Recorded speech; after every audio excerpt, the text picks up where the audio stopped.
Hello प्रिय छात्रों, आप लोगों के सामने आज फिर मैं आपके चैनल में उपस्थित हुआ हूँ। आज आप लोगों को एक ऐसी जानकारी लेकर आया हूँ जो आपके लिए बहुत ही लाभदायक है, जो हिंदी पद्य में कई बार बोर्ड परीक्षा में आया भी है। हिंदी पद्य से इसके रचयिता, इस पद के रचयिता सूरदास जी है।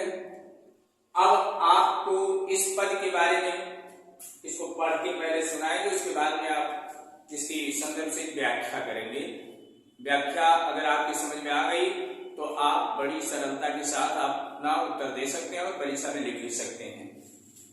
तो हमारे प्रसिद्ध कवि सूरदास जी ने इस पद के माध्यम से बताया है कि हमारे विचार क्या हैं।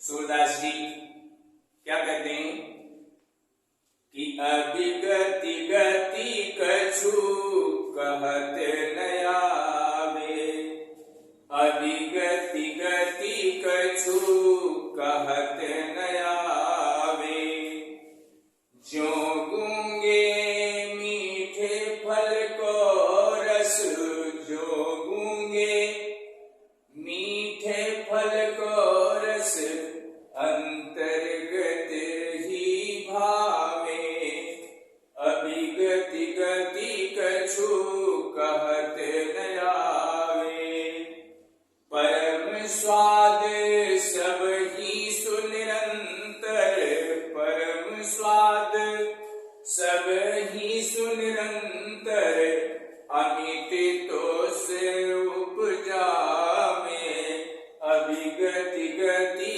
कछु कहत न आवे, मन बानी को अगम अगोचर, मन बानी को अगम अगोचर, सो जाने जो पावे, अभिगति गति कछु कहत न आवे, रूप रेख गुण जात जुगुत बिनु, रूप रेख गुण जाति जुगुत बिनु, निरालंब कित धावे, अभिगति गति कछु कहत न आवे, सब विधि अगम विचार ही ताते, सब विधि अगम विचार ही ताते,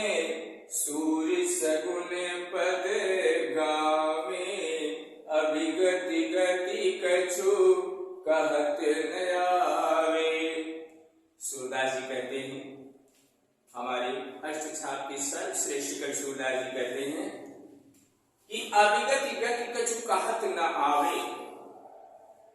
हमारे कुछ समझ में नहीं आ रहा है, जैसे ब्रह्म एक सगुण एक निर्गुण, आपने पढ़ा ही होगा।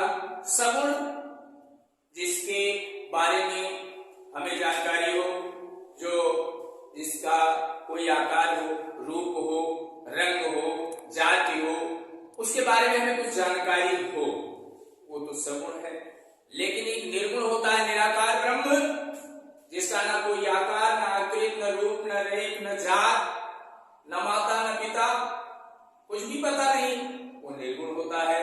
तो सूरदास जी ने सोचा कि हम किधर जाएं, सगुण की तरफ कि निर्गुण की तरफ। तो उन्होंने विचार किया और विचार करने के बाद उनके मन में आया कि अभिगति गति कछु कहत न आवे। हमारी समझ में ये नहीं आता है, क्यों? ज्यों गूंगे मीठे फल को रस अंतर्गत ही भावे, यानी जिस प्रकार से गूंगे व्यक्ति को एक मीठा फल खिला दिया जाए और उससे पूछा जाए कि फल कैसा है, तो वो स्वाद का वर्णन कैसे कर सकता है? वो बोल ही नहीं पाएगा, वो गूंगा है।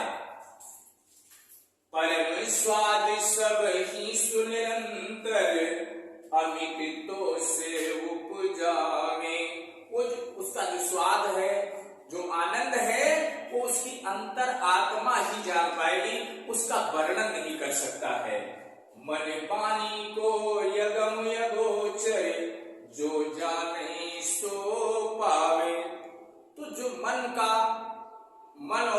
से जो अगम है, अपार है, कोई कोई उसे जान पाता है और जो जान पाता है वही उसका आनंद पाता है। रूप रेख गुण जात जुगुति बिन, वही बात आ गई, रूप रेख गुण जात बिना जाने हुए, उसके बारे में बिना जाने हुए निरालंब कित धामे। भाई कोई आधार तो होना चाहिए, बिना आधार के बिना सहारे के हम किधर जाएं। सब विधि अगम विचार ही ताते, सूर्य सगुन पद गावे। सब प्रकार से विचार करके सूरदास जी ने कहा कि अब निराकार हमारी समझ में नहीं आता है, इसलिए मैं सगुण यानी साकार ब्रह्म की ही आराधना करूंगा और उन्हीं के बारे में मैं लिखूंगा। और सगुण पद गा करके सूरदास जी ने कहा है किसके बारे में, बहुत अच्छी कहानी है, कन्हैया जी के बारे में, और कन्हैया के बाल रूप का वर्णन किया है और उसके बारे में विस्तार से बताया